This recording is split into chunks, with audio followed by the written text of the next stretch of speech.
on another, so I don't want to be talking like that.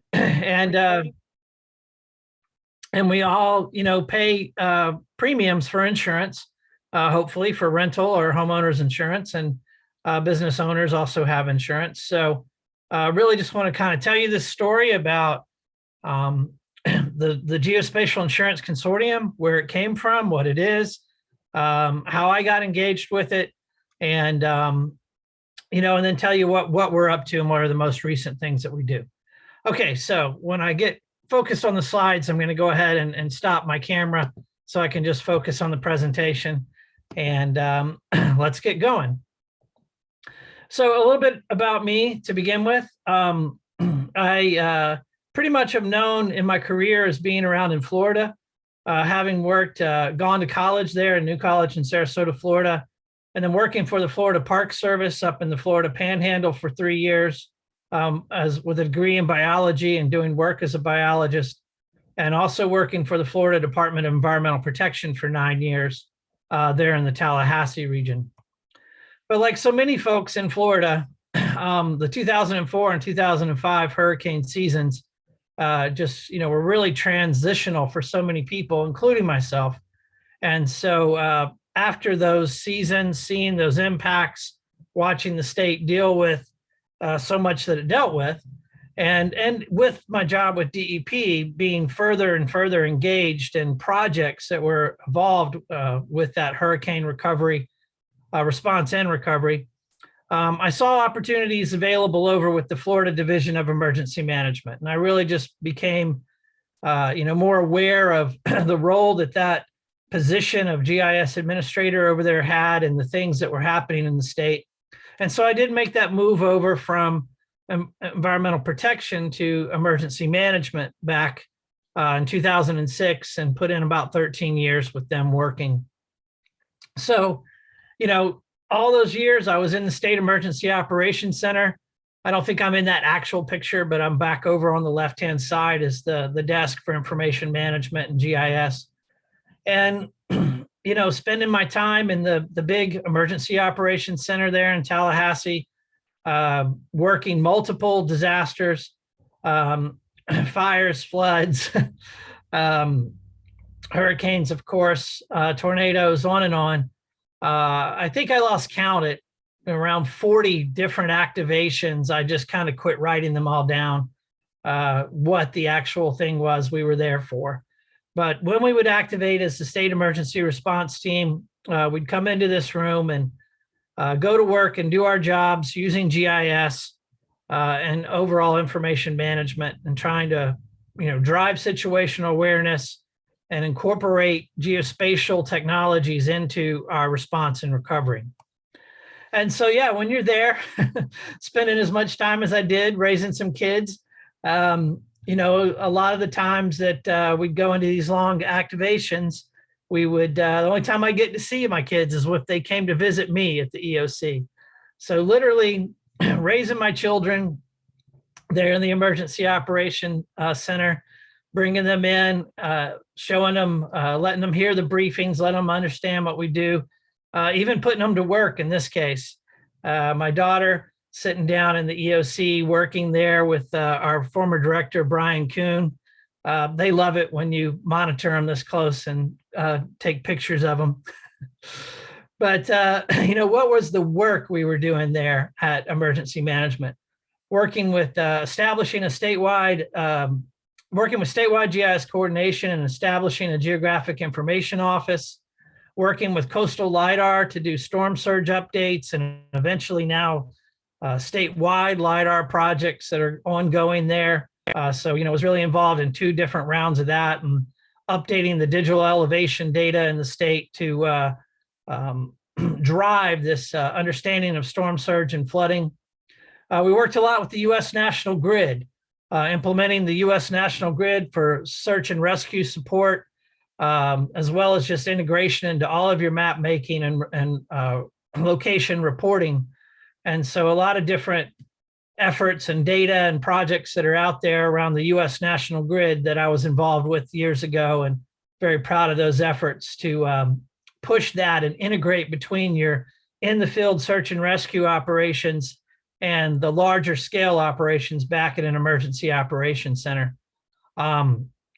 Working on implementing our critical facilities inventory and updating that data across the state using FEMA's HAZIS tool, building out data inventory and implementing and training for that as well across Florida.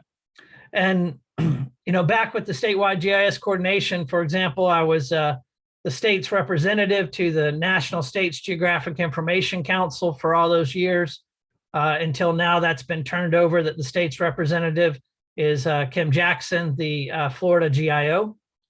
Also working just, all along with public safety GIS implementation and the National Alliance for Public Safety GIS, and a subject matter expert for them across just all of these different aspects of public safety GIS. Near the end of my time there, we did a lot of really neat things, integrating GIS with Web Eoc and public information, so that, boards and information and data that's input into Web Eoc, much of it has a GIS component and outputs directly to the websites that Florida Division of Emergency Management runs for open shelters and locations of pods and distribution centers and all kinds of stuff like that. But always during that 13 years, I was tracking one other thing, and that was post-disaster imagery. How does all this work? Let me go in and kind of give you some details and ideas on getting post-disaster remote sensing, post-disaster imagery after a catastrophe, and how can that work? So the business process map there at the top is just really how you get these declarations done from local government to state government to FEMA to the president to major disaster declarations, just kind of a business process flow of that. And along the way, you learn how you can go and get imagery after disasters to help you. And a lot of it has to be done within the state or the local government, whatever government unit you're a part of. And I'll go into some of the details of what we learned using the Civil Air Patrol, working with them, working with our Florida Department of Transportation. NOAA's a great partner for aerial photographs after disasters, and they do great work flying mostly hurricanes, but also some tornadoes, and making that imagery available. You can work with partners like the USGS and the National Geospatial Intelligence Agency, and getting some satellite imagery and even some commercial or other aerial photography. And you can also, coordinate with FEMA and help take local requirements, aggregate them at the state, give them over to FEMA, and sometimes get some activations and some resources around to help you.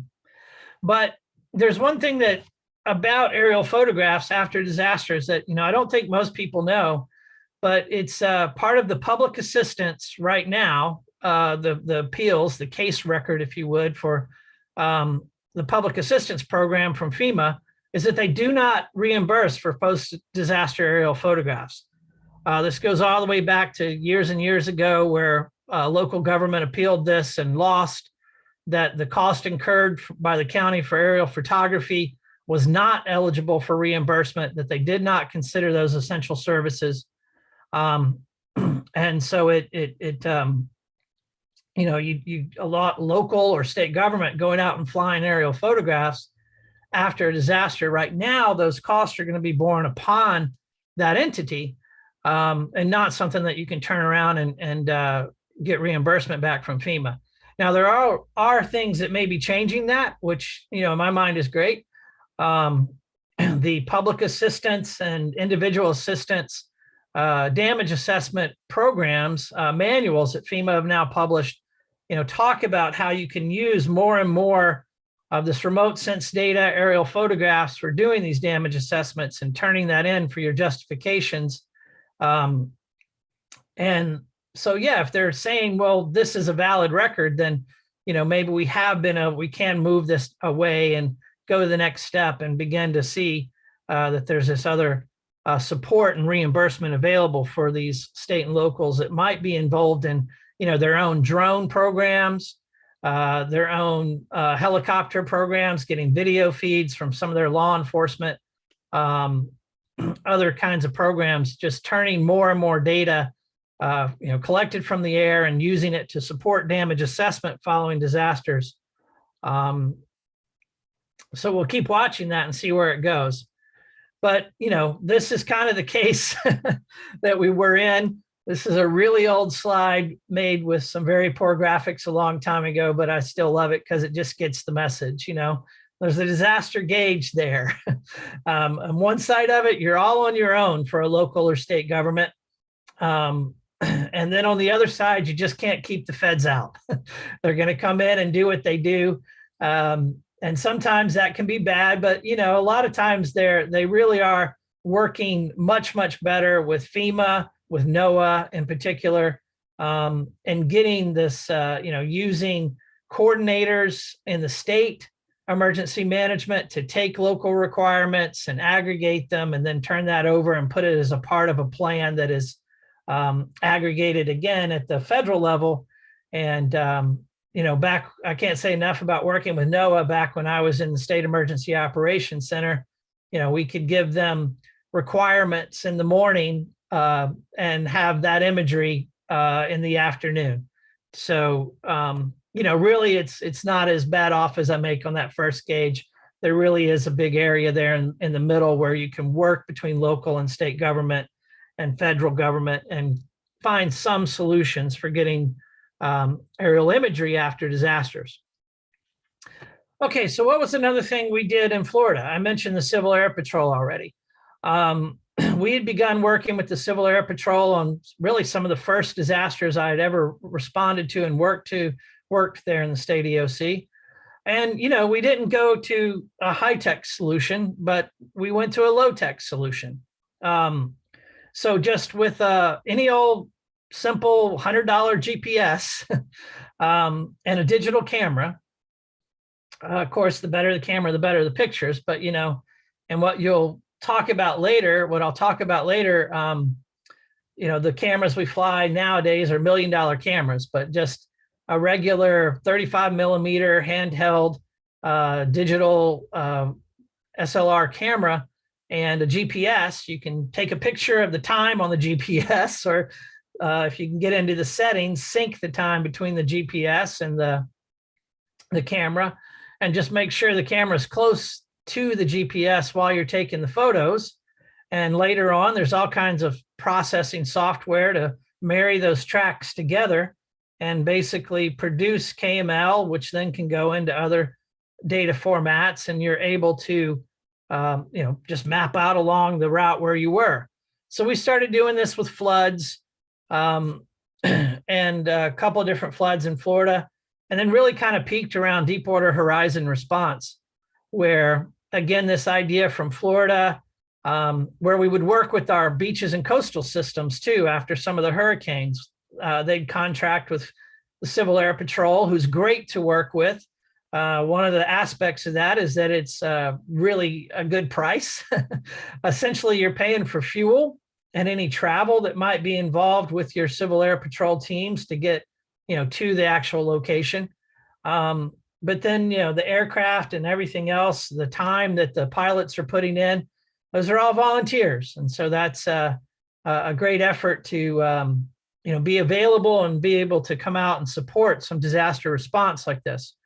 So following up on what we had done in some floods and hurricanes, when Deepwater Horizon started, our beaches and coastal systems from Florida Department of Environmental Protection, let's go fly the entire coast before all this oil hits, before we get all this equipment out there, and let's be able to document the conditions on these sandy beaches and estuarine areas before, and make sure we have this. And so that kind of took off. We were over in the I was over in the Incident Command Center in Mobile.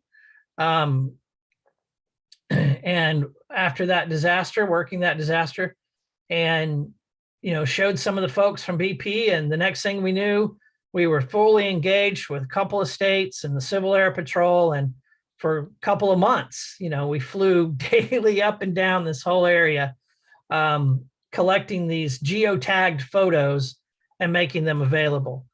I remember one day oops, let me go back one more. I saw some photos out there around what on that map is identified probably, well, just above Panama City is where it was. And I saw the photos day after day start showing up in this area. And I'm like, that's not on the coast. There's no water there. The oil's not impacting this area. What's going on? And then I looked at the photos and I realized they were flying around one of the train areas and one of the staging areas, logistic staging areas for unloading boom from the train. And that's when, I kind of got even more excited about, again, seeing the possibilities of this remote sensing imagery.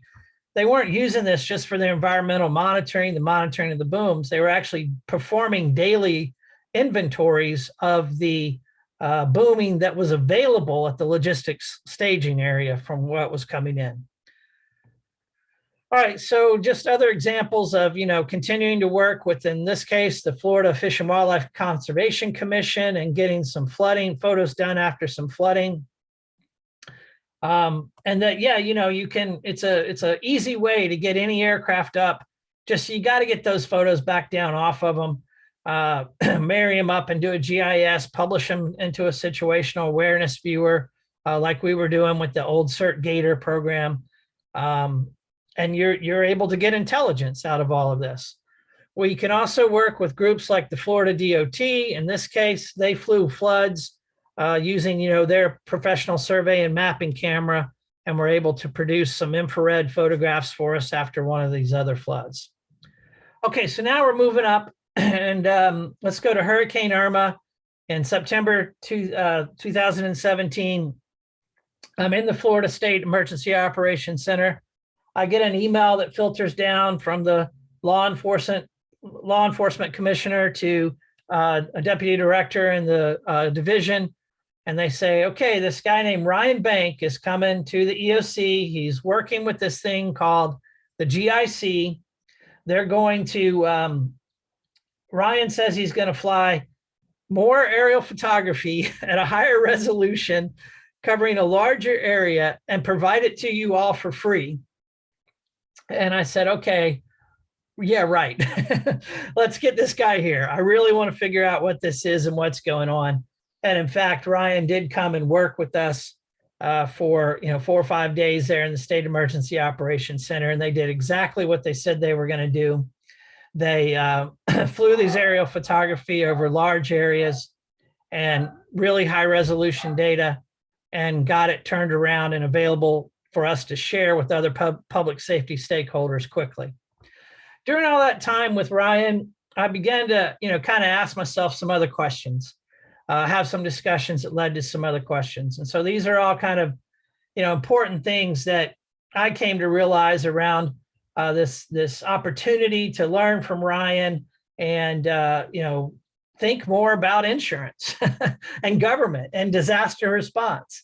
And so what I came up with is, what does government do best in responding to and recovering from disasters? Well, the answer is really, it hopefully at its bare minimum is providing some safety net for our most vulnerable populations and working with the relief agencies and providing some protection for them and some recovery. But a lot of what government is doing, is moving up and down the chain, working other government state to taking resources and funding from the federal to the local to the state, taking requirements from the locals up to the state to the federal, and moving resources and around and responding to those disasters. But when you really realize kind of like, what is the backbone of keeping home and small business owners truly resilient in the country after a disaster? Well, it's back to insurance. What percentage of the GDP does the insurance industry make up? It's about 7 to 9% by some estimates. So that's a very large part of our entire economy is insurance. And to personalize some of this, how much of your average homeowner's policy is spent on fraud, either paying out for fraud and then discovering, that later on they determine was fraud, or for money spent doing those investigations and hopefully, finding it before it happens and then fighting it. That's about $400 to $700 of your average homeowner's policy is being spent and, basically wasted on fraud. So what can we do about all that? How can we improve what insurance does and, benefiting us all and just having a better situation? So that's what happened with NICB and Vexel coming together to form the Geospatial Intelligence Consortium. So the NICB, the National Insurance Crime Bureau, is in itself a not-for-profit consortium of insurance and law enforcement. So they deal with all kinds of things about fighting fraud across not only home and property, but vehicle and other types of insurance.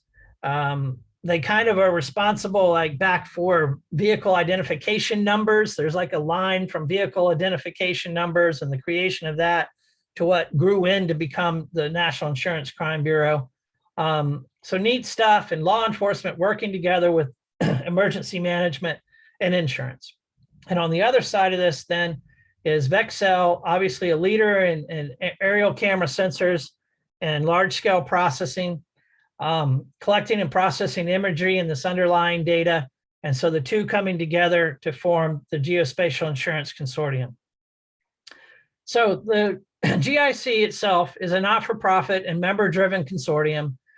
Here's some of the insurance companies that are our members. There are more, but not all of them like to share their logos with us and allow us to publicize it.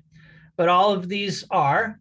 And so all of these insurance companies are using our imagery and improving their processes and providing better service to their customers. So let's talk a little bit about how they do some of that. There's two programs that we have, the Gray Sky program or disaster program, which I'll talk about further in a minute. But our other program is the Blue Sky program. So that's where we're producing high resolution imagery across the United States, capturing the data under the best conditions to create the best quality products. We have oblique imagery in our urban areas collected annually.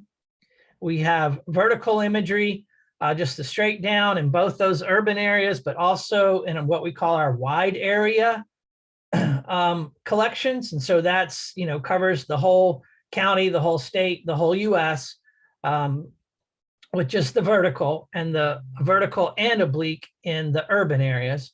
The imagery is multispectral, so you can use the near infrared channel and do more classification.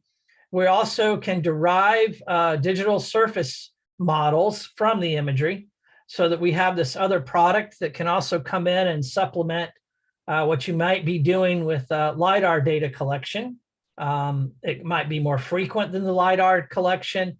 It has, some, so you can do more change detection, and also has, very good horizontal and vertical resolution as well. So it's something that can definitely contribute to what you might be doing at a local or state level with LiDAR data collection and improving those digital elevation. We have end-to-end technology, which results in this best imagery. Where we make the cameras over in Graz at a Vexel facility in Graz, Austria. We make the Ultra Map software is engineered by mainly our teams in Austria and Spain. And we have our own data centers. We have our own planes. We also still use third-party flyers because we're continually growing and developing new opportunities. But we also now have, one of the largest privately owned aerial imagery collection fleets in the country, in the world, I should say. And, in our own cloud services and everything else for which we use to process the imagery. And again, it all starts with the cameras. You got to have these industry-leading ultra cams with their unmatched imagery quality and accuracy. I'm not going to go into all these details on the cameras. Certainly, if you're a camera geek, I can talk with you and answer questions about it later, or provide you other resources. But we do have a lot of great cameras, a whole suite of cameras at different resolution to be flown at different altitudes, some of them with different capabilities like the oblique and nadir or just nadir. And all of those are getting better. We're continuing to develop them. We just released out this kind of new generation of cameras They all are able to fly at higher altitudes, so you can fly higher, faster, and collect more imagery, and yet still have it higher resolution, on and on, pushing the resolution, improving the reduction of shadows and other kinds of things. Okay, so that's the Blue Sky program and the cameras that we make that, you know, underpin the whole program. But let's go back now and look at really the Gray Sky disaster response or the catastrophe response program, for which I'm the director and which I spend most of my time on. So how do we do it? We essentially, I'm a one-person nationwide watch desk monitoring sources of data and feeds for what are the conditions and events that are happening. We subscribe to many different weather forensic data feeds. We're always using government damage assessment feeds, whether that's search and rescue teams or more like CAL FIRE damage assessment. I'm constantly in Twitter in the disaster communities that are there, including storm chasers who provide a lot of intel. We can go into, when I have to go look at something specific, go to a local government, see if they have some kind of feed of their 911 calls where they're classifying by what types of calls they are. I'm not going to be looking at the health and medical, but I do want to look at the entrapments and the road closures and that other data. We also, sometimes I jump in on the feeds that are being, from dispatch for fire and police and rescue, and listen into those and try to get a better sense of the situational awareness at that local event, and figure out, with our Gray Sky playbook, where we've established activation levels and set thresholds for activation, when do we see these events become a catastrophe or a disaster? When is it meet these thresholds? When do we need to get in and mobilize our aircraft, plan our area of interest for the data collection, and get out there? And the rest of the Gray Sky playbook talking about our data quality and turnaround expectations, our monitoring and communication protocols, et cetera. And our Gray Sky playbook is something that we can share with public safety stakeholders. We do ask, if you take it internally, you don't share it with anybody else outside of your organization, but it is something that we've provided to, communicate back to the public safety what our plans are, how we do things, and just give you some awareness of, what to expect if we get into a response in your area. So yes, we respond to catastrophes or major property impact from tornadoes, hurricanes, wildfires, wind, flooding, and more. Not so much flooding. We will do floods, but we kind of got to have a special request for it. As probably most of you know, your flood insurance is generally through the federalized National Flood Insurance Program, not one of our private sector insurers. And so that's why it's flooding as a response, even though I know local and government in particular, what's the disaster you respond to the most is probably flooding. But for us, it just doesn't have, our private sector insurers don't have the exposure there. So it's not something that we do all the time, but we do every once in a while when one of our insurers comes to us and says, hey, we actually do have these flood policies in this area and we need some, we need this looked at. Okay, so let me go in through some of the examples of how the private sector insurers are using their imagery. This was from a webinar we did back a year ago with Citizens Property Insurance from Florida. And it was following back all the way to some of those original collections of imagery we did for Hurricane Irma. And years after, they're still using that imagery and they're finding fraud all over the place. In fact, they uncovered a $2.5 million fraud scheme and were able to put a stop to that. And our imagery was a part of uncovering the fraud and prosecuting those who had perpetuated it.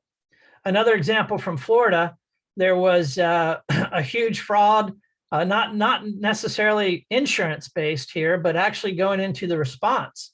And after Hurricane Michael, collusion between some debris moving companies and some folks in government, and even a city manager. And again, I know that our imagery was used in this case. It wasn't, that they discovered this from the imagery, but then when they were moving forward with the investigation, we were able to provide copies of the imagery to law enforcement in the area, again, by cooperating with the National Insurance Crime Bureau, and prove that what they were putting in on these invoices were not true. And so recovered those public funds from the FEMA program, and stop that kind of a fraud. What else? How else might insurers use our imagery? I'm going to personalize this now a little bit. If you have ever been out to Boulder, Colorado, I live in Louisville, just outside of Boulder. Those are the iconic Flatiron Mountains there in the background. And on December 30th, sitting at my home in Louisville, watching a college football bowl game. And I look outside and I just see the color of the sun light on the pine tree in the backyard. And I realize I'm in for something that's going to change my life somewhat. So indeed, I ran up to Davidson Mesa, is where I was when I took this photograph. And pretty much everything you see right there in the foreground, about an hour later, all that's going to burn. And you can see the fire very well developed on the Marshall fire, is what it was called, on the Marshall Mesa across the interstate there, US 36. And, I saw the fire, I saw the smoke. I didn't know, there wasn't much information yet out on media or through emergency management. I cautiously made my way up to this area. There were no traffic impediments to get up there. I saw this and immediately went back home and packed up the family and got out of there. So this is what our house looked like on that day, our street. A very grainy shot from a from a video I was taking when I was retrieving my son from playing with the neighbors here, and loaded up in the truck, grabbed everything as quickly as we could, and got out of there as fast as we could. Now, we were okay. Our house did not burn. The fire was knocked down about 2 blocks from my house. There's a video from West Metro Fire, I think is the name of it, and it's just truly amazing because it covers their day and how they fought that fire. And essentially, it's them who stopped my house from burning. And in that video, you see how they make a stand and are able to protect our neighborhoods there. But this is an example of, how close it was, just kind of one of the eerie little things that we found when we returned home. And those are pages that, from someone who did lose their house. Their books are gone. The pages from their books have separated out, caught on fire, blown away, ended up right on our front porch, up against a bunch of leaves, but somehow or another did not catch fire. So we were very fortunate with that. So what do we do with this? We come back in, and now it's the first time that, in my job now as this director of catastrophe response, I'm delineating an area of interest for collection that includes my own home. So here's some before and after in that area. You will see, of course, the other unique conditions there, that right after the fire, the snow came.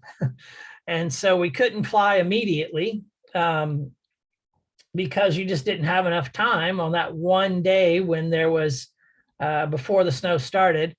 And then, we did get this post-disaster collection done after snowfall, which obviously doesn't make as compelling photographs as usually we have, but it totally does the job. You can count the houses that are destroyed from these photos. You can see, is the house there or not? That's the primary use for our insurers following the fire. And in fact, I'll go ahead and tell a little bit more personal story.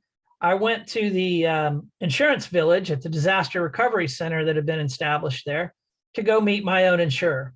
I just wanted to talk about some of our additional living expenses and our smoke and soot claims and work through some of that with our insurer. And as I sit down with my insurer, who happens to be a member. And I give him my name, and the agent looks at me a little bit and then kind of says, "Are you that Richard?" And in fact, I am. So he and I communicated a few days before after the fire, on getting access to the imagery. And so he told me a story that was just really, meant a lot to me, to sit there in front of him and have him tell me what a difference this imagery makes.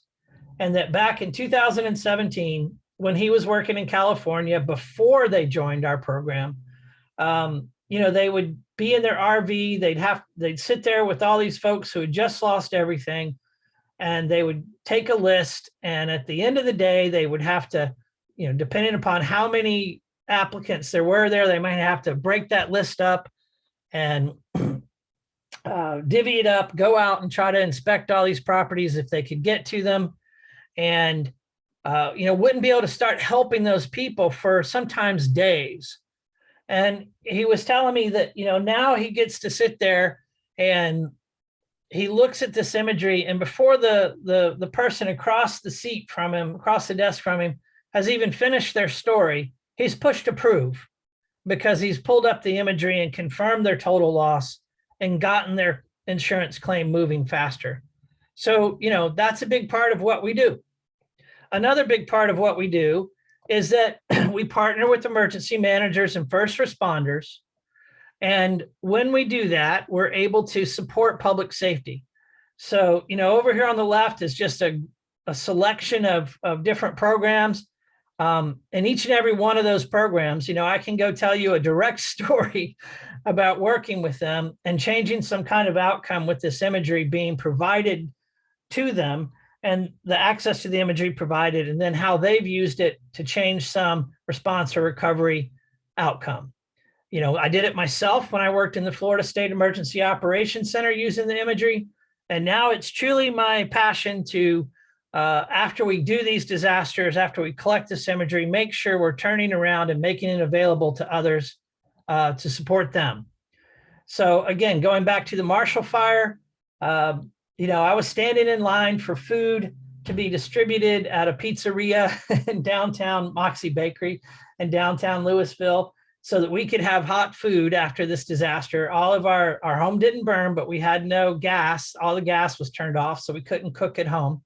And they're giving away free food. And I'm standing in line, and I'm like, I really should contact the city of Louisville, which I live in, and make sure they know about the imagery. And I ended up going down and working with them and their makeshift EOC and their director of IT and director of planning and director of public works, and making sure this imagery is made available to them after the disaster. So I was very happy to see, integrate it into their common operation platform, their damage assessment tools, support the town of Superior across the 36 as well.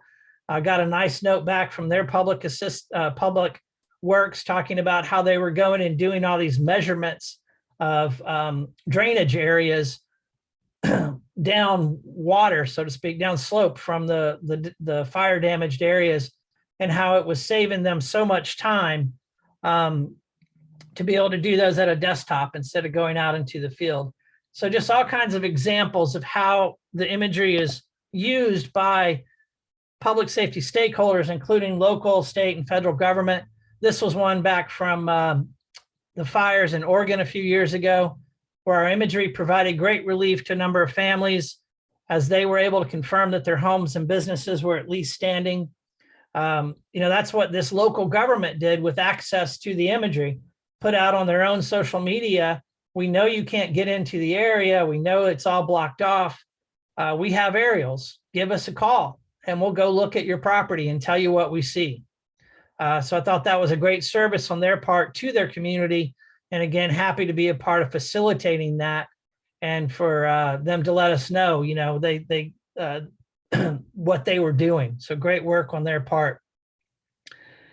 And of course, if they're not able to tell them that their home is still standing, that there's a different circumstance and the worst case scenario there, then we know the same images are being used by the insurance companies to begin their recovery.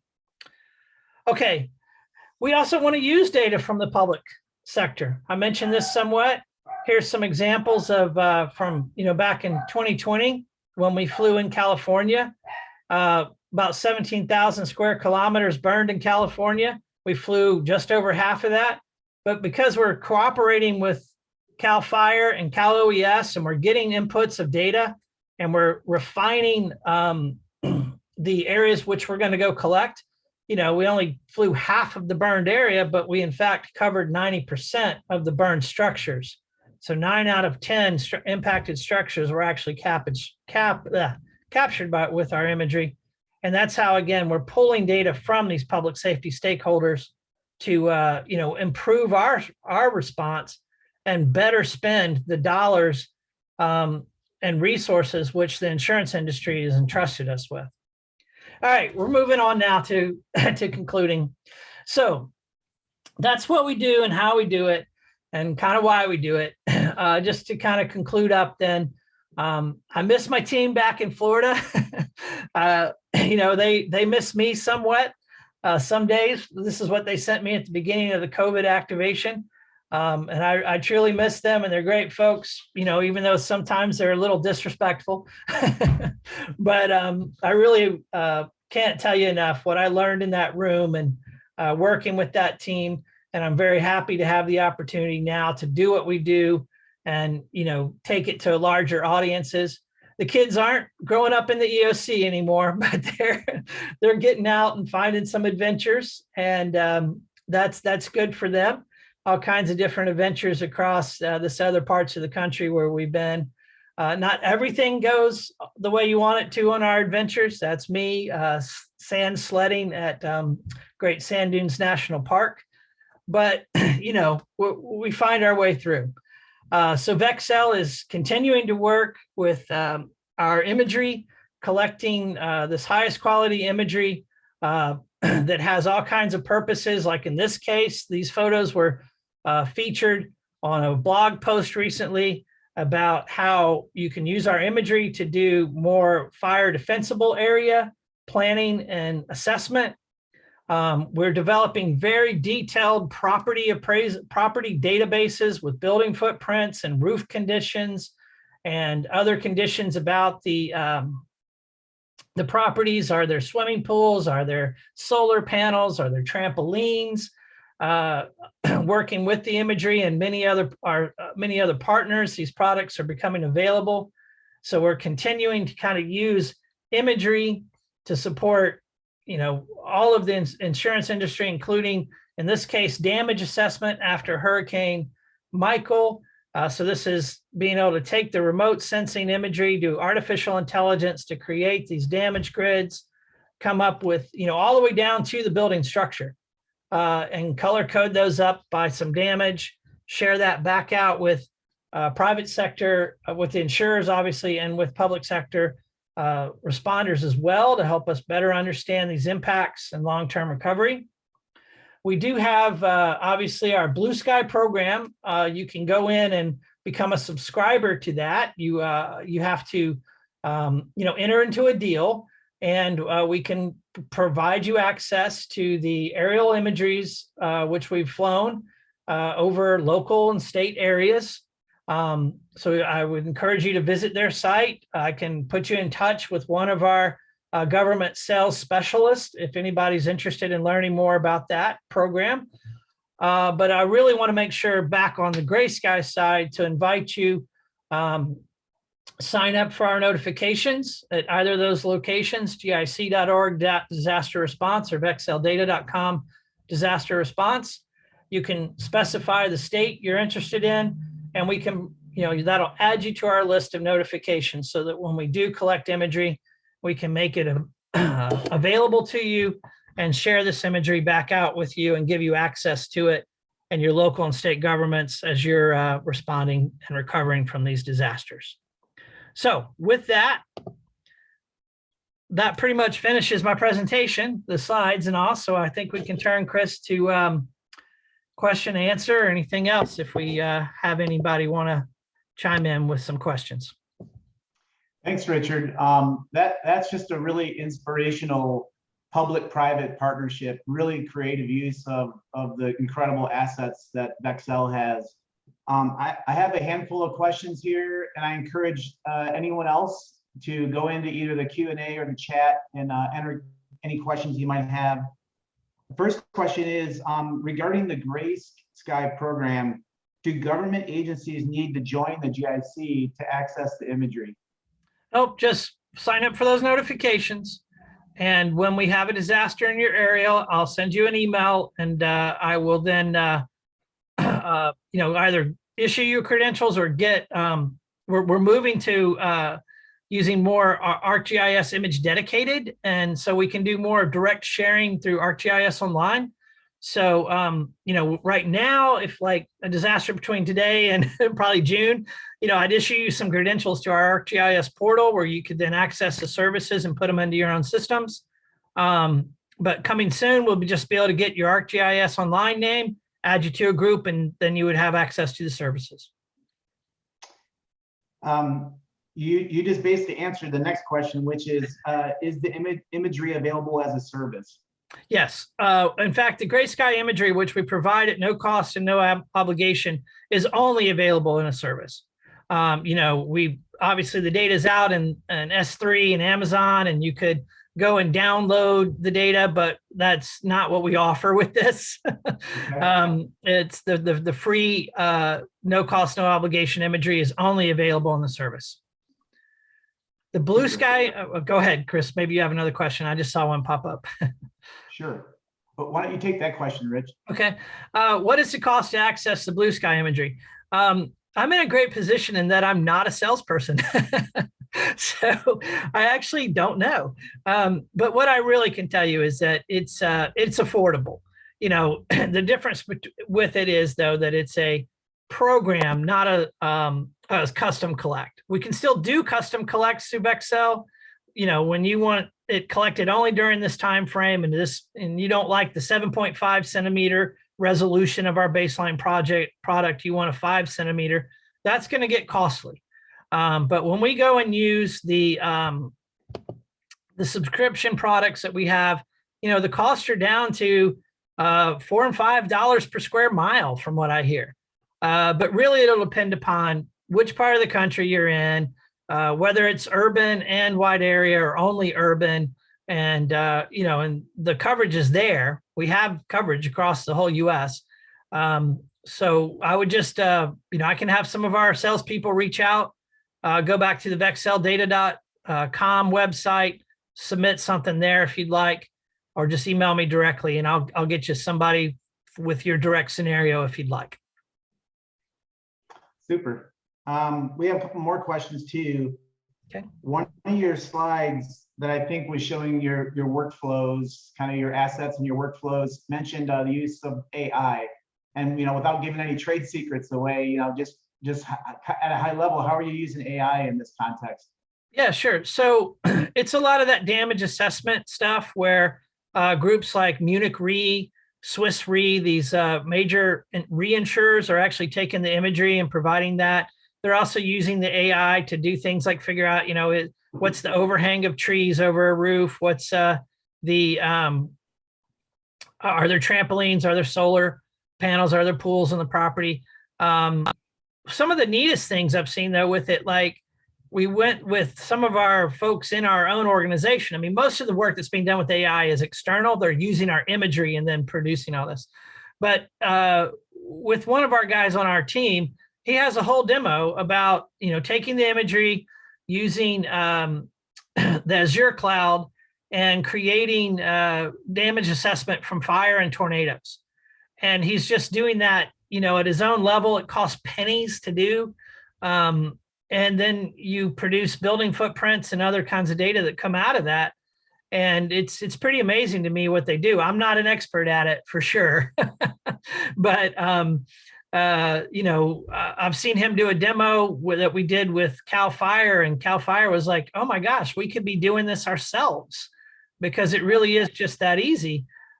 Using this cloud, training the model, running it through the imagery, and getting the results back in GIS. Awesome.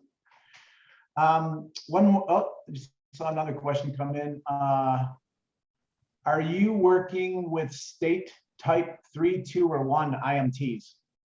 Yes, we can work with all kinds of IMTs. For example, our imagery is registered in the FEMA Maps portal, so that all of the search and rescue teams that go through and work with FEMA that way can access the imagery. And I also have access to their damage assessments. Like I've been pulling up and monitoring the damage assessments from the Eastland Complex fire in Texas over the last couple of days. And now some of those state teams in Texas have also been deployed to a tornado up on the border with Oklahoma. So again, because we're using ArcGIS Online, I'm getting access to their damage assessments, monitoring them, and I'm able to provide them back for when we do fly the imagery. So all kinds of teams that we're working with, yes. Awesome. Last question that I've received. Does the GIC use drones as part of its response? I mentioned it a little bit early on, but I'll go into a little bit more. We're not right now. We did a couple of test programs, and essentially the scale of the disasters to which we respond. The smallest thing I ever responded to was 10 square kilometers, and that was for an explosion in Houston. That's not common. Mainly what we're collecting is, the average is over 250 square kilometers. So what we're responding to just simply doesn't scale out to the drone technology today. We're working on that. We're monitoring that. We have plans. Our CEO is working with some companies to, work with solar drones, bigger things that can take up and stay up much longer. I mentioned that, the value of our cameras is $1 million. You're not going to go put that in, a Mavic you buy at Best Buy. They're the size of mini fridges. So we have to get bigger drones to carry our cameras that can stay up longer and fly larger areas. With that said, I've worked with Drone Hive, I've worked with Drone to Map, other partners and solutions, and we're constantly watching some of that and figuring out, how can we do this? But for right now, it's just we're manned aircraft because the scale of these disasters, they're just larger than what you can do. You'd need you need 15 drones to go out and pilots, UAS pilots, to collect some of the areas we're doing, and it would take much longer. That makes sense. A couple more questions just came in. What is the threshold to qualify as a disaster? Yeah, so it'll depend upon the different types of hazards, but a rule of thumb for us is you got to have at least 100 homes destroyed, and then that's when we can kind of kick over for fires and tornadoes for a response. But we also really have to have, I describe it, you have to have the intensity and the density. For example, Eastland Fire Complex right now in Texas is over 100 homes, but it's across a larger area and it's not a heavily populated area. I mean, I hate what happened for that community. Please don't get me wrong that I'm trying to minimize that disaster. But the density is just not there right now with those fires and the return on investment for our insurers. If we had a fire like we just had there, like in Marshall Fire, they're not. Well, Marshall Fire was even way smaller, but we burned over 1,000 homes and businesses were destroyed in that fire. So that density is there. But also because of the tie-in with fraud that I talked about, sometimes we're flying not only to show you what's destroyed, but to show you what's not destroyed. So again, you lay down a tornado across, you don't even destroy 100 homes, but you destroy 80, but there's 1,000 homes in the buffer area. We still want to get that imagery to help provide, to protect against fraud.